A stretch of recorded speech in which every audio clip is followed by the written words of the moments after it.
서머나 교회의 사자에게 편지하라.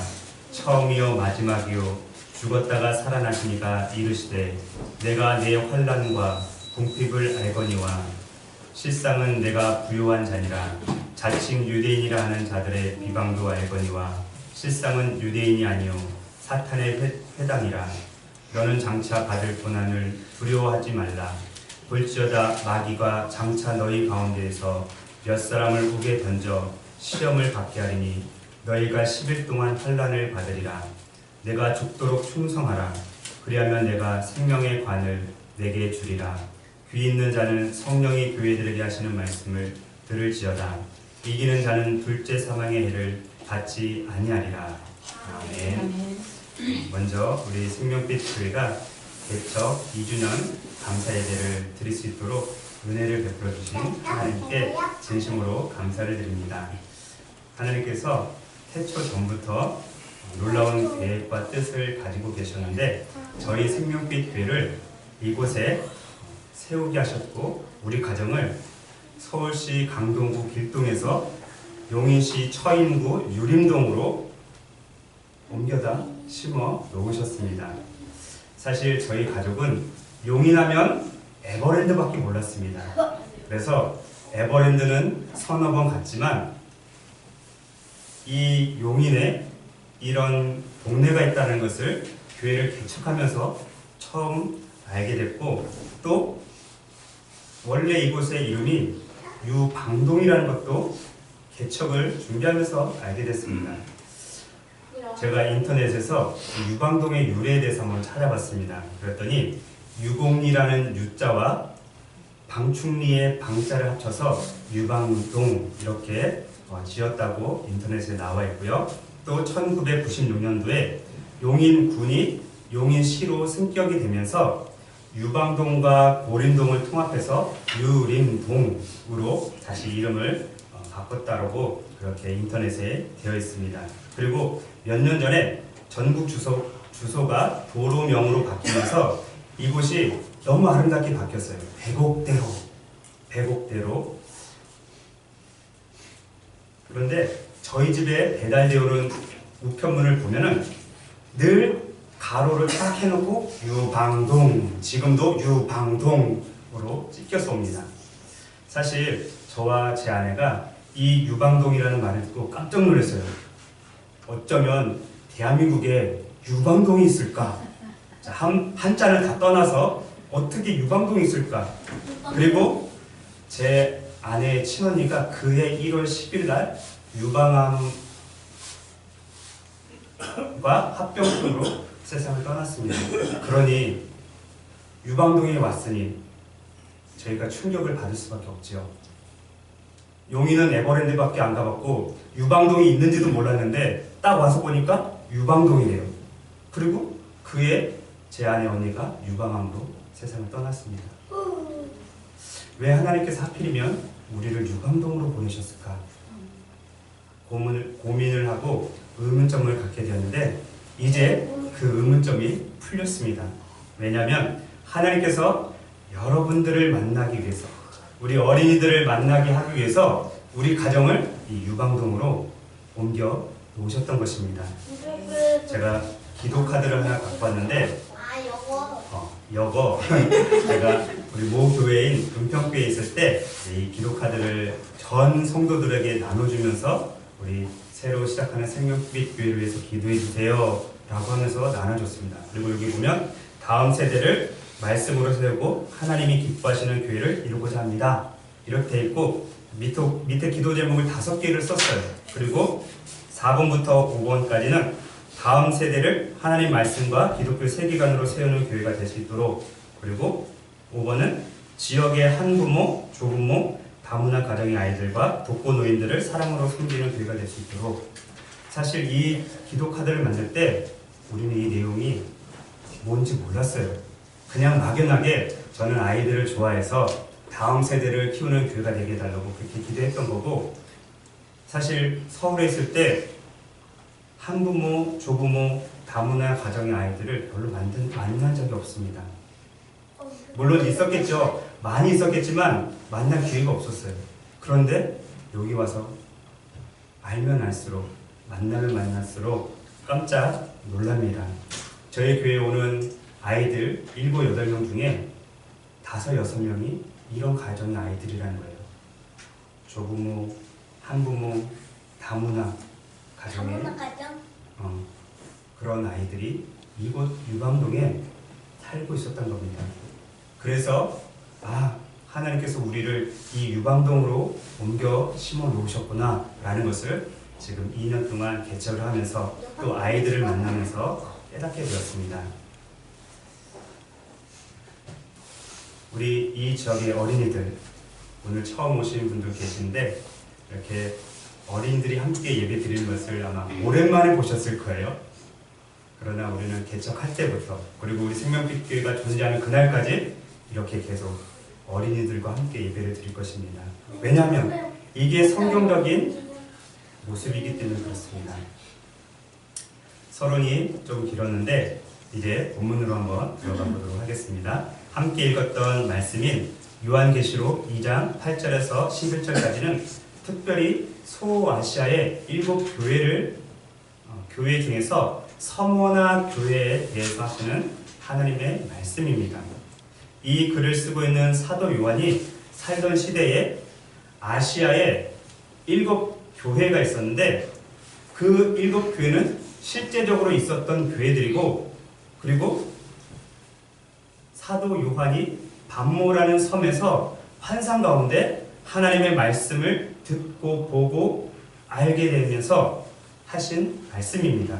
한 장 넘기셔서 1장을 한번 보도록 하겠습니다. 1장 1절과 2절을 같이 한 목소리로 읽어보겠습니다. 1장 1절 2절 시작. 예수 그리스도의 계시라. 이는 하나님이 그에게 주사 반드시 속히 일어날 일들을 그 종들에게 보이시려고 그의 천사를 그 종 요한에게 보내어 알게 하신 것이라. 요한은 하나님의 말씀과 예수 그리스도의 증거 곧 자기가 본 것을 다 증언하였느니라. 지금 사도 요한이 성경을 기록하면서 예수 그리스도의 계시를 천사를 통해서 받았는데 자기가 직접 듣고 본 것을 기록하였다라고 그렇게 말하고 있습니다. 계속해서 9절부터 11절까지를 또 한 목소리로 읽어보겠습니다. 9절부터 11절 시작. 나 요한은 너희 형제요 예수의 환난과 나라와 참음에 동참하는 자라. 하나님의 말씀과 예수를 증언하였으므로 말미암아 반모라 하는 섬에 있었더니 주의 날에 내가 성령에 감동되어 내 뒤에서 나는 나팔 소리 같은 큰 음성을 들으니 이르되 내가 보는 것을 두루마리에 써서 에베소, 서머나, 버가모, 두아디라, 사데, 빌라델피아, 라오디게아 등 7교회에 보내라 하시기로. 자, 정확히 지명이 나옵니다. 이 지명이 바로 교회들의 이름이 됩니다. 존 스토트 목사님이라는 분이 계셨는데 그분이 아시아의 7교회는 역사적으로 실존한 교회이면서 동시에 모든 시대, 모든 나라의 지역 교회들을 대표한다. 실제적으로 역사적으로 있었지만 오늘날에도 지역 교회를 대표한다라고 그렇게 말했습니다. 자, 이제는 화면을 보고 사진을 볼 시간입니다. 자, 도대체 소아시아가 어딘지 그리고 거기에 있던 교회들이 어떻게 생겼었는지를 제가 사진으로 보여드리도록 하겠습니다. 여러분들은 눈으로 따라오시면 됩니다. 소아시아 7교회 세계 지도가 있어요. 세계 지도를 쫙 펼쳐서 소아시아가 어디나? 지금은 우리 대한민국이 있고 일본이 있고 중국이 있는 이 지역을 아시아라고 하는데 사도 요한이 살던 시대는 소아시아는 이쪽에 있었어요. 이쪽에. 그리고 지금 동 노랗게 표시된 데가 오늘날로 하면 터키예요. 터키. 좀 더 확대해서 터키가 이렇게 생겼어요. 터키가 이렇게 생겼고 여기 이스탄불이 있고요. 자, 그 중에 또 소아시아가 어디냐? 소아시아는 여기에요. 터키 중에서도 맨 왼쪽 이쪽 부분을 소아시아라고 불러요. 자, 또 보세요. 소아시아 7교회를 보여드릴게요. 아까 사도 요한이 어디서 하나님의 환상을 보았다고 했죠? 무슨 섬? 그래요. 반모섬. 여러분들은 잘 안 보이겠지만 여기가 반모예요. 반모섬. 자, 반모섬이고 감옥에 갇혀 있으니까 혼자 있었겠죠? 자, 여기 반모섬에서 계시를 받고 이제 이 성경을 쓰는 겁니다. 자, 첫 번째 교회가 무슨 교회라고 했죠? 에베소 교회. 자, 에베소 교회는 자, 여기에 있습니다. 에베소 잘 안 보이는데 그냥 노란 것만 보세요. 자, 그리고 두 번째는 무슨 교회죠? 서머나. 오늘의 주인공인 서머나. 어머나 아니에요? 서머나. 어머나 아니고 서머나. 세 번째는 무슨 교회죠? 버가모. 버가모는 여기 있어요. 약간 위쪽에. 네 번째 교회는 두아디라. 자, 두아디라는 조금 밑에. 다섯 번째는 사대. 사대는 좀 밑에. 자, 사대. 자, 그 다음에 또 무슨 교회죠? 빌라델피아. 빌라델피아는 조금 더 밑에 있어요. 자, 나와라. 여기. 자, 마지막으로는 무슨 교회죠? 라오디게아. 라오디게아 교회는 더 밑에 있어요. 누가 제일 밑에 잠깐만. 있어? 잠깐만. 하나, 둘, 셋, 맨 넷, 첫 다, 번째. 일곱. 다 나왔는데 제가 또 기다리고 있었어요. 바로 옆에 있었네. 밑에 있었고 빌라델피아가 라오디게아가 맨 밑에 있고. 자, 우리가 살펴볼 아닌데? 교회는 여기에요. 아니야, 첫 서문화 번째가 교회. 제일 거기 반모섬. 자, 서문화 교회. 여기는 반모섬이고 네, 하나, 그거 둘, 셋, 맞아요. 넷, 다섯, 여섯, 일곱 개가 소아시아 일곱 교회예요. 우리가 살펴볼 곳은 이 서문화 교회인데 자, 여러분들 놀라시면 안 됩니다. 어떤 사람이 가서 사진을 찍어서 인터넷에 딱 올렸어요. 자, 첫 번째 에베소 교회를 볼게요. 이게 에베소 교회의 터였대요. 정확히 말하면 에베소에 있는 사도 요한 기념교회. 아 근데 교회가 아니라 꼭 학교 같은데. 학교 같죠? 멋있죠? 지금도 이렇게 만들기 힘들 거예요. 에베소 교회라고 누가 사진을 찍어서 인터넷에 올렸고 대부분 그렇게 얘기를 해요. 자, 두 번째는 서문화 교회인데 서문화 교회는 맨 나중에 보여줄 거예요. 세 번째 교회가 버가모 교회예요. 버가모 교회. 클 것 같아요? 안 클 것 같아요? 어마어마하게 클 것 같죠? 여기가 사람이에요. 여기. 이게 사람이고 이게 건물인데 지금 건물 중간에 없어졌잖아요. 사람이고 건물이고 버가모 교회. 네 번째는 두아디라 교회. 이 교회는 조금 작은 것 같아요. 조금 작고 작아도 아마 컸을 거예요. 두아디라 교회. 그 다음에 다섯 번째는 사대 교회. 사대 교회. 이게 기둥이에요. 이거 지금 이만한 기둥들이 다 무너져서 없어진 거지. 이렇게 큰 거예요. 엄청 큰 거예요. 지금이야 뭐 저 정도야 하겠지만 그때 당시 2000년 전에 저 정도야가 말이 어마어마한 거예요. 자, 사대교회, 그 다음에 빌라델피아 교회. 여기가 사람이에요. 사람. 여기가 기둥 또 있죠? 기둥 3개. 아마 여기가 또 기둥이 있을 거예요. 어마어마한 거예요. 그렇죠? 자, 그 다음에 마지막 일곱 번째 교회는 라오디게아 교회예요. 성경에 보니까 라오디게아 교회는 지하수가 나왔대요. 그래서 예수님께서 차지도 않고 덥지도 않다고 책망하시면서 차든지 덥든지 해라!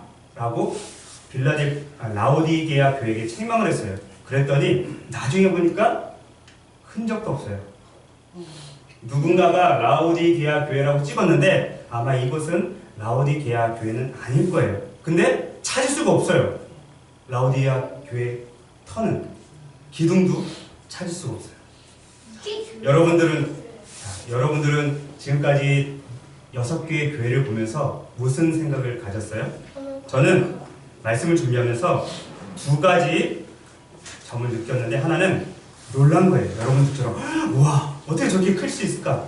이렇게 놀랐던 거고 또 하나는 안타까움을 느꼈습니다. 첫 번째로 느낀 놀라움은 2000년 전에 세워졌던 교회들이 엄청난 부흥을 했다는 거예요. 아까 사진들이 진짜 그 교회인지 아니면 이방 신들을 섬겼던 신전인지 우리는 몰라요. 근데 또 많은 사람들이 이방 신전이었다라고 얘기를 해요. 그 옆에 아주 조그맣게 지어진 교회들이 있거든요. 그게 교회다라고 얘기를 하는데 어찌됐든 크건 작던지 간에 그때는 엄청난 부흥의 물결이 있었다는 거예요. 오늘날로 말하면 초대형교 같은 그러한 교회들이었을 겁니다. 초대형? 근데 두 번째로 느꼈던 안타까움은 서머나 교회를 빼고 오늘날까지 보존된 교회는 단 한 교회도 없다는 것입니다. 서머나 교회가 어떻게 생긴지 궁금하시죠? 자, 일단 서머나 교회를 보도록 하겠습니다. 서머나 교회는 놀라지 마세요. 2000년이 지났는데 지금 자동차예요. 지금 21세기에 이거 자동차예요 다. 뒤에가 서머나 교회예요. 그럼 최근에 찍었다는 얘기죠. 서머나 교회는 유일하게 소아시아 7교회들 중에서 무너지지 않고 2000년 동안 버텼어요. 물론 중간중간에 이렇게 증축도 하고 보수도 하고 했겠지만 2000년이 지나도록 교회가 유지가 된 거예요. 안에 보여드릴까요? 안에? 네. 안에 보여드릴게요. 안에는 더 멋있어요. 자, 진짜 금은 아닐 거예요. 진짜 금. 만약에 대리석을 만든다면 그렇죠. 약간 금 색깔 나는 대리석으로 했을 거예요. 우리 생명빛보다 조금 더 덜 화려하네요. 마크에서 그거를 자, 만든다고. 서머나 교회는 2000년이 넘도록 이렇게 보존되어 있다는 것입니다. 십자가가 자. 안 보이는데. 십자가는 앞에 있어요. 우리 눈에 잘 안 보이지만 가면 엄청 큰 십자가 있을 거예요. 자, 잠시 놀라움과 안타까움을 내려놓고 마지막 한 장 사진이 또 있어요. 그게 뭐냐면 지금 보여드릴 교회는 아주 작지만 분명한 색깔을 가지고 있는 교회입니다. 볼게요. 짠! 이게 뭐 교회예요? 자, 이거는 보세요. 이 교회는 다름이 아니라 색연필 교회입니다. 색연필 교회. 자, 약 한 달 전에 우리 이 지역에 다른 교회 부목사님이 계시는데 관계를 저희가 맺고 있어서 좀 친하게 지내고 있는데요.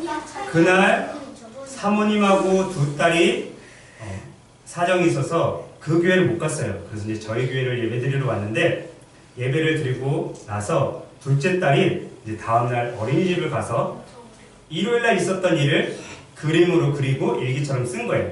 그랬더니 밑에서 잘 안 보이지만 제가 읽어볼게요. 엄마가 아파서 색연필 교회 가서 예배드리고 왔다.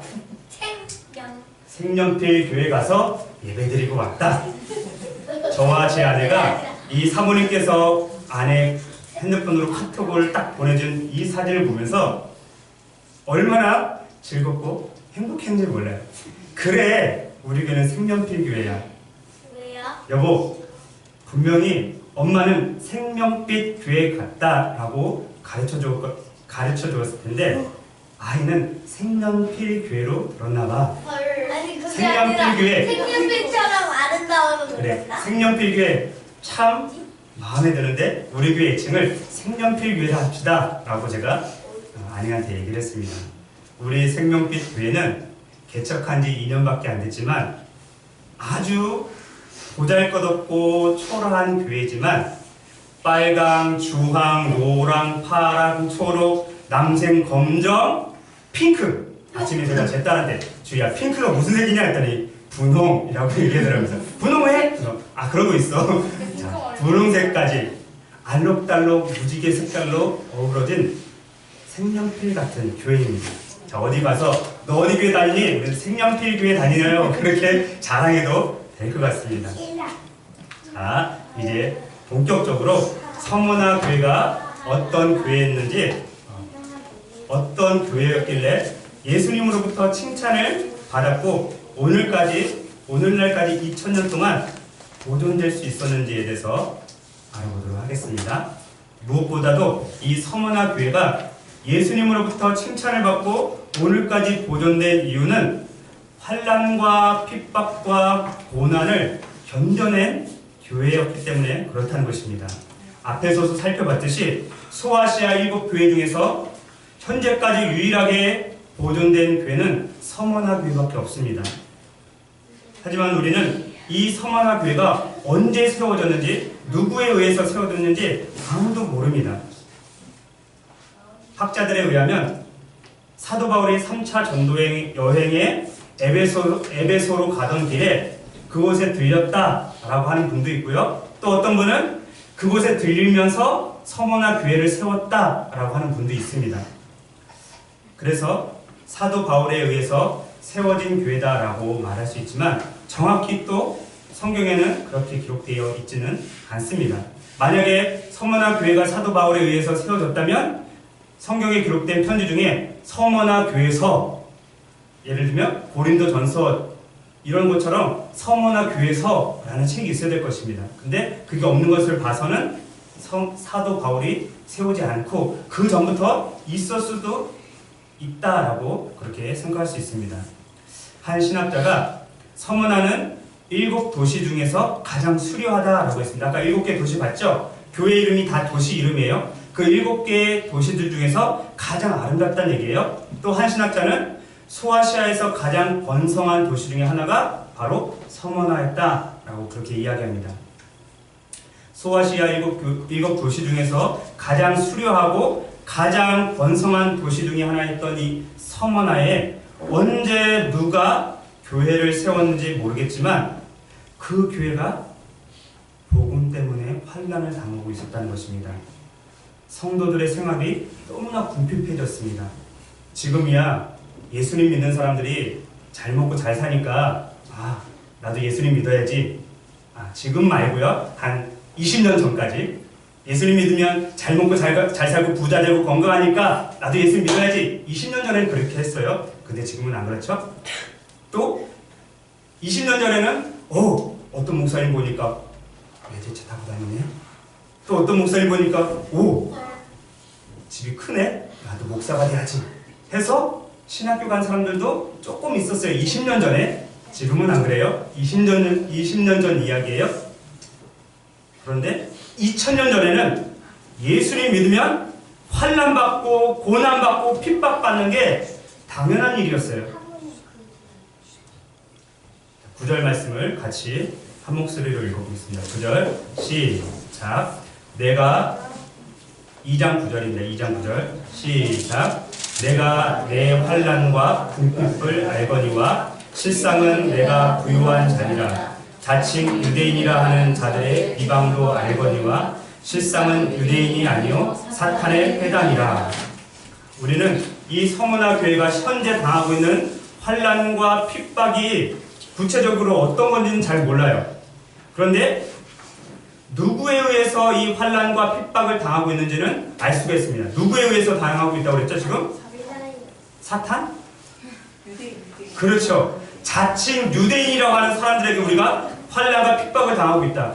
그러면 지금 이 성경을 기록한 사람이 누구라고요? 사도 요한. 사도 요한이 어떤 나라 사람이에요? 유대인이에요. 그 유대인이 자기 나라 사람한테 지금 침을 뱉는 거랑 똑같아요. 근데 끝에 보면 자칭 유대인인데 실상은 유대인이 아니라 이 사람들은 사탄의 종들이다. 이렇게 얘기하는 거예요. 이거는 유대인 입장에서는 어마어마한 욕보다도 더 심한 말이에요. 만약에 주성아 내가 야 이 사탄아 자식아 사탄의 자식아 그러면 너 기분 좋아 나빠? 그렇지 실망이에요. 그렇게 잔이야. 야 이 사탄의 자식아 그럼 너 기분 좋아? 안 좋아요? 안 좋죠? 나는 최성기의 아들입니다 이렇게 얘기했죠? 2000년 전에 그것도 유대인들에게 자기들의 조상이 하나님이라고 자기들의 창조주 신이 하나님이라고 생각했던 사람들에게 이 사탄의 종들아 그러면 어떤 유대인들이 좋아하겠어요? 그쵸? 아마 사도 바울이 바로 앞에 쓰면 돌 수천 개가 날아왔을 거예요. 유대인들한테. 근데 지금 유대인인 사도 바울이 아니고 사도 요한이 자기네 동족에게 자칭 유대인이고 니네는 유대인도 아니야. 사탄의 자식들이야. 이렇게까지 했던 것은 이 유대인들이 서머나 교회 성도들을 핍박하고 궁핍하고 고난받도록 그렇게 몰아갔기 때문에 그렇게 이야기한 겁니다. 내가 지금 교회를 다니는데 같은 기독교인이라고 한 사람이 같은 기독교인이라고 한 사람이 나를 핍박하고 중상 몰아가고 나를 속이고 내 돈 띄어먹고 그렇게 한다면 여러분들 마음이 어떨 것 같아요? 결코 즐겁진 않겠죠? 보세요.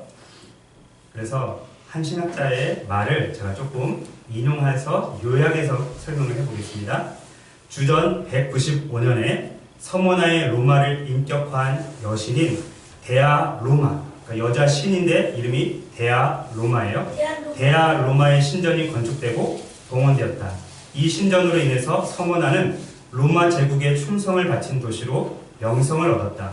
주후 25년에는 아시아의 많은 도시들이 로마 황제에게 바치는 신전을 건축하여 황제의 눈에 들기 위해 서로 경쟁을 벌였는데 그 특권은 고스란히 서모나의 몫이 되었다. 하지만 그리스도인들은 황제의 신전에서 우상 숭배를 하지 않았다. 왜냐하면 그리스도인들은 황제가 아닌 예수님을 주님으로 모셨기 때문이다.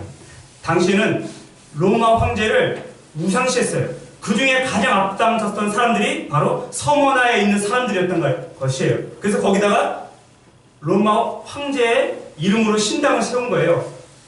그래서 그 앞에 다 절하라고 했는데 그리스도인들만 절을 하지 않은 거예요. 그랬더니 로마 당국에 의해서 제사의 의무를 완전히 면제받은 유대인들이 그 특권을 남용해서 그리스도인들을 중상모략해서 황제와 사람들에게 미움을 받게 했고 그들을 더욱 괴롭게 했다. 유대인들은 아주 특별한 혜택을 받은 거예요. 너희는 절 안 해도 돼. 니네 신 섬겨도 돼. 라고 로마 황제가 특별한 혜택을 줬어요. 왜 그런지 모르겠어요. 돈을 엄청 많이 싸들고 가서 뇌물을 줬는지 모르겠지만 아무튼 유대인들은 혜택을 받았는데 그리스도인들이 그렇게 안 하니까. 안 그래도 유대계에서 개종한 사람들이 다 그리스도인들인데 예수님을 메시아라고 믿는 이 사람들이 눈에 가시처럼 그런 껄끄러운 존재들인데 아주 잘했다. 그래서 황제한테 고소하고 사람들한테 고발을 한 거예요. 그래서 미움을 받게 했고 그들을 괴롭게 만들었던 것입니다. 그래서 이 사도 요한이 유대인들 향해서 너희는 자칭 유대인이야. 너희는 마귀의 새끼들이야. 이렇게까지 정말 유대인으로서 차마 입에 담지 못할 그런 심한 말까지 한 겁니다. 때문에 서모나에서는 그리스도인으로 산다는 것은 위험천만한 일이었고 예수님을 따르는 사람들은 어떤 일을 당할지 아무도 몰랐던 것이다. 사도 요한은 계속해서 말을 하는데요. 10절 상반절을 제가 읽어보겠습니다. 10절 상반절 너는 장차 받을 고난을 두려워하지 말라. 볼지어다 마귀가 장차 너희 가운데서 몇 사람을 옥에 던져 시험을 받게 하리니 너희가 10일 동안 환난을 받으리라. 사도 요한이 환상 가운데 이 말씀을 듣고 봤는데 실질적으로 서모나 교회에 이 사건이 벌어집니다. 사도 요한의 제자 중에 교회사적으로 아주 유명한 순교자가 있습니다. 이름이 폴리캅이라는 사람인데요. 이 사도 요한이 서모나 교회의 감독, 지금으로 말하면 목사로 세웠습니다. 폴리캅은 당시에 많은 사람들에게, 모든 사람들에게 존경과 사랑을 받았는데 서모나 교회 안에 핍박이 계속 들어오기 시작합니다. 환난과 핍박이 먹구름처럼 몰려와서 성도들이 감독님 잠시 외딴 곳에 숨어 계십시오. 성도들이 하도 이렇게 권유를 하니까 어쩔 수 없이 서모나 외곽에 숨어 지내고 있었는데 누가 변절자가 생긴 것 같아요. 어떤 사람이 저기에 폴리캅이 숨어 있습니다. 고자질을 했어요. 그래서 로마 군병들이 가서 폴리캅을 잡게 됩니다. 그 중에 그 날이 바로 주후 156년 2월 2일인데 당시 로마 장교가 폴리캅에게 신앙을 버릴 것을 강조를 하면서 이렇게 말합니다. 황제에게 제사를 지내서 바쁠 것이 없지 않소? 이렇게 회유를 합니다. 그런데 폴리캅은 단번에 거절을 합니다. 이제 원형극장이 뭐 하는지 로마에 가면 콜로세움이라는 원형극장이 있는데 지금도 그 원형극장이 보존이 돼 있어요. 제 아내랑 저랑 2년 전에, 3년 전이죠? 3년 전에 가서 봤는데 비 오는 날 저 멀리 콜로세움이 보이는 한 100m, 한 200m 앞에서 비 쫄딱 맞으면서 가이드 하시는 분이 이 자리가 사진이 제일 잘 나와서 비 쫄딱 맞으면서 찍은 사진도 있는데 아무튼 2000년 전에 만든 경기장, 수만 명이 들어갈 수 있는 경기장이 아직도 있어요. 그런 경기장은 아니지만 원형 경기장에다가 이 폴리캅을 세워놓고 화형시키려고 준비를 다 해놨습니다. 그리고 로마 총독이 폴리캅에게 이렇게 말합니다. 목숨이 아깝지 않느냐? 황제의 이름으로 맹세하라. 그러면서 또 말합니다. 그럼 내가 너를 풀어주겠다. 그리스도를 욕해라! 라고 로마 총독이 말합니다. 그러자 폴리캅이 내가 지난 86년 동안 그분을 섬겼거늘 그분은 내게 잘못한 일이 하나도 없소. 그런 내가 어찌 나를 구원하신 왕을 모독할 수 있단 말이오. 라고 하면서 거절을 했습니다. 내가 마음을 바꾸지 않으면 맹수들 앞에 던져버리겠다. 맹수들을 부르시오. 내가 맹수들을 얕보니 그렇다면 불로 태워 죽이겠다. 그러자 성난 유대인들과 이방인들이 장작을 막 모아서 원형 경기장 한가운데 장작을 쌌습니다. 그리고 폴리캅을 그 화형대 앞에 세웁니다. 이제 불이 활활 타오르는데 폴리캅이 이렇게 기도합니다. 오 전능하신 주 하나님, 사랑하는 아들 예수 그리스도의 아버지여, 저희는 예수님을 통해 아버지를 알게 되었습니다. 오늘 이 시간에 저를 그리스도의 잔에 동참하기 합당한 자로 여겨서 순교자들의 대열해 주시니 감사합니다. 그런데 불이 붙지는 않는 거예요. 폴리캅에게. 지금 막 밑에서 불을 활활 태우고 있는데 폴리캅이 안 타요. 자, 폴리캅이 뜨거웠을까 안 뜨거웠을까요? 불은 안 탔지만 뜨거웠을 것 같아요. 제가 그래서 몇 년 전에 이 폴리캅이라는 영화가 개봉을 했어요. 그래서 제가 당장 인터넷에서 빌렸어요. 빌려서 딱 봤더니 지난주에 봤던 거랑 너무 틀려요. 지난주에는 성경하고 똑같이 만들어서 보여줄만 했는데 이 폴리캅 영화는 내용은 비슷한데 이 편집해서 보여주기가 조금 만만치 않더라고요. 그래서 그냥 말로만 하는 겁니다. 불이 안 타니까 로마 병사가 칼을 들고 폴리캅을 찔렀습니다. 그래서 그제서야 피를 흘리고 폴리캅이 죽고 불에 타서 형장의 이슬로 사라집니다. 사도 요한이 환상 가운데 보았던 것을 기록했는데 실질적으로 서머나 교회의 감독이었던 폴리캅이 그렇게 죽임을 당한 것입니다. 하지만 폴리캅을 필두로 해서 서머나 교회의 모든 성도들은 이러한 고난과 환난을 두려워하지 않았습니다. 중상모략하는 유대인들을 미워하지 않았습니다. 자신들을 잡아 죽이려는 로마 군병들을 저주하거나 욕하지 않았습니다. 그들은 환난과 핍박을 견뎌내었던 것입니다. 그 고난을 달게 받았기 때문에 서머나 교회는 예수님으로부터 칭찬을 받고 오늘까지 그 교회가 2000년이 지나도록 보존되게 된 것입니다. 서머나 교회가 예수님으로부터 칭찬을 받고 오늘까지 보존될 수 있었던 두 번째 비결은 죽도록 충성했기 때문에 그렇습니다. 10절 하반절 말씀을 다 같이 한 목소리로 읽어보겠습니다. 10절 하반절 시작. 내가 죽도록 충성하라. 그리하면 내가 생명의 관을 내게 주리라. 여기서 죽도록 충성하라는 말은 생명이 다하는 그 순간까지 충성하라 라는 말입니다. 박윤선 목사님의 말을 빌리면 만약 내가 80세까지 살면 80세까지 충성하라는 말입니다. 죽는 날까지 충성하라는 의미입니다. 라고 그렇게 말을 했습니다. 저와 여러분 모두는 태어난 것은 순서가 있습니다. 그렇죠? 태어난 순서대로 한 줄로 쭉 서보세요. 그러면 저희 아버지가 맨 앞에 그리고 찬이가 맨 뒤에 쓸 거예요. 자 그러면 죽는 순서대로 서보세요. 그러면 어떻게 될까요? 그건 아무도 몰라요. 어떤 사람은 80에서 90까지 천수를 누리다가 죽는 사람이 있습니다. 반면에 어떤 사람은 10대에서 20대에 죽는 사람이 있습니다. 제가 모 교회에 있을 때 교구 담당을 8년 동안 해서 장례식을 너무 많이 가봤어요. 장례식장을. 근데 여기 와서는 한 번도 못 가봤네요.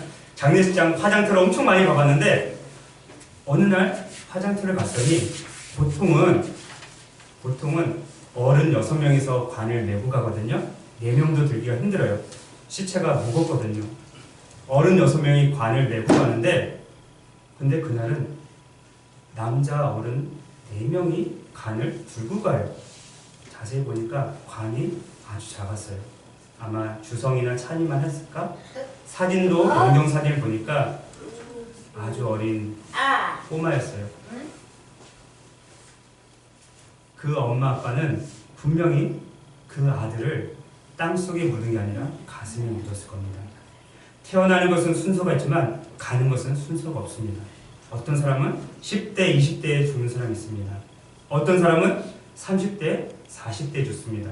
아까 제가 서두에 제 처형이 2017년도에 세상을 떠났다고 했는데 그때 나이가 42이었습니다. 어떤 사람은 50대, 60대에 죽는 사람이 있습니다. 우리는 어느 날, 어느 시간, 어느 장소에서 죽을지 모릅니다. 어쩌면 내가 죽는 날을 모르는 게 나한테 훨씬 유익일 것입니다. 만약에 내가 2023년 10월 28일에 죽는다 라고 안다고 생각해 보시기 바랍니다. 그럼 여러분 삶이 재밌을까요? 결코 재미없을 거예요. 내가 지금 100살이에요.